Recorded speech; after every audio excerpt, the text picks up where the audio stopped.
Astrology, ancient mystical star science, or man-made mumbo-jumbo.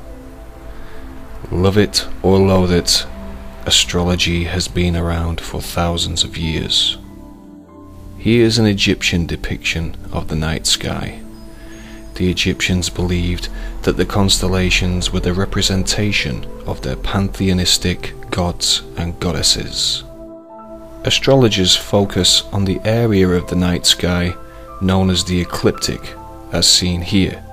The ecliptic is the apparent path of the sun as seen from the earth. Divided into the 12 major constellations that make up the ecliptic, astrologers follow the celestial bodies as they travel through it. From the ecliptic is derived the zodiac that we know today. The Egyptians believed that the heavens were imbued with the magical and mystical properties of their gods and goddesses, and they believed that they could channel their energies by reflecting the constellations in their architecture on the ground below. An example is the layout of the pyramids at Giza, which the Egyptians built to reflect the celestial grouping known as Orion's belt. It's an ancient hermetic principle called as above, so below. Astrology today has been largely relegated to the ranks of superstition, with many people glancing at their horoscopes for fun. But tabloid astrology merely focuses on the position of the sun through the ecliptic. In-depth astrology considers the influence of all the solar system's celestial bodies, following the positions of the Sun, Saturn, and even Pluto. As the celestial bodies travel through the ecliptic, the apparent path they trace as seen from the Earth, astrologers believe they form influential aspects to each other.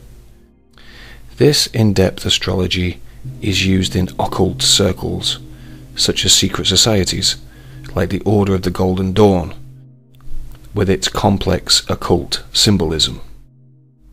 The Freemasons, whose members have included America's first president, George Washington, use astrology in their symbolic art. Here we see a Freemasonic tracing board whose royal arch can be seen adorned with the signs of the zodiac.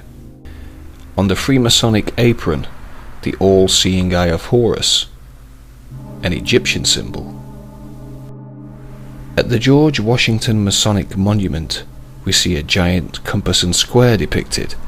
The Freemasonic symbol of their great work is seen here, also adorned with another Egyptian all-seeing eye. But what of the compass and square and its Illuminati symbolism? What can it mean?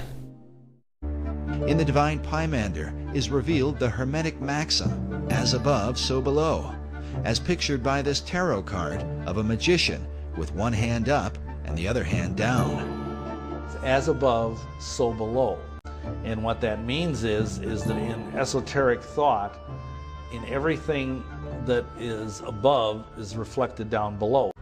And that everything that is down here has a supernal, macrocosmic, if you will, origin. And that's one of the essential concepts in the occult. As above, so below is repeatedly symbolized in esoteric art and a variety of symbols, the most basic of which is a triangle pointing upward or above.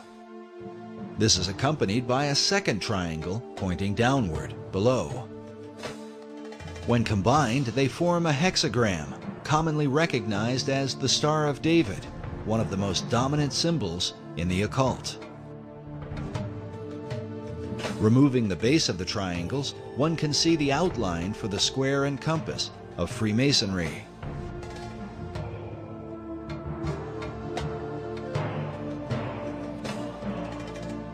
This next image shows what Manly Hall called the God of Reflections. He is called the Ancient One, perched over a pool of water that reflects his image.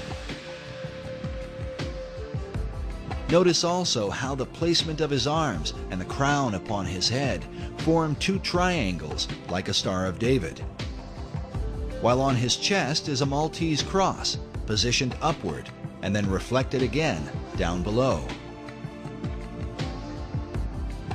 Esoterics believe this same principle of reflection can be found in nature, with bodies of water providing a mirror as a picture of the Hermetic maxim. With this in mind, consider the placement of the reflecting pools in our nation's capital. Before the Washington Monument, the U.S. Capitol, the Lincoln Memorial, and the Supreme Court. From the symbolic compass and square, with its Egyptian all-seeing eye and as above, so below references, and the royal arch adorned with astrological symbolism, can we conclude that the Illuminati and their so-called great work is to mimic their ancient Egyptian masters? As above, so below. All those individuals that were involved in any type of architecture to the ancients, that philosophy, that dictum, especially in Freemasonry, was as above, so below. What you have in the heavens should reflect at a certain period of time that which is on the earth. Federal Triangle was basically reflected from the stars. Washington, D.C. was built according to Hermetic principles, as above, so below. It was laid out to reflect what was going on in the stars, where you had a right-angled triangle surrounding the constellation of Virgo. The right-angled triangle surrounding Virgo is partly reflected in the layout of Federal Triangle. The White House, Washington Monument, and Capitol Building were designed in a right triangle, according to a star pattern above, where three stars surround the constellation Virgo, forming a stellar triangle. With this in mind, consider the following. On September the 11th, 2001, during the incident involving the Twin Towers, there was, above, an important astrological alignment between two of the most astrologically powerful celestial bodies, Saturn and Pluto. They formed an important aspect to each other, a highly destructive one, an opposition. Let us begin by looking at the planet Saturn. Saturn and its astrological symbolism is that of the planet of form and structure. It is also known as the planet of materialistic power. Saturn, on 9/11, was in the sign of Gemini, the twins. Gemini also represents multiplicity.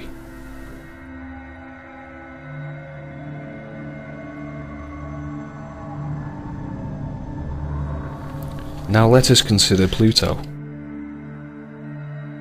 Pluto represents destruction and transformation. Pluto on 9/11 was in the sign of Sagittarius, the sign of religion, the sign of foreign cultures and long-distance travel.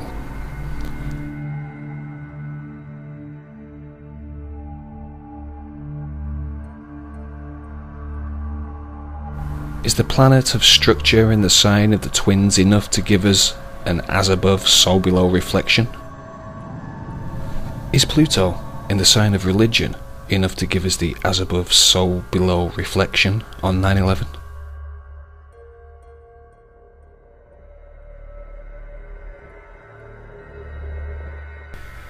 Are the Illuminati, with their worship of astrology, their obsession, their fixation with all things Egyptian, still performing occult ritualistic sacrifices of as above, so below connotations?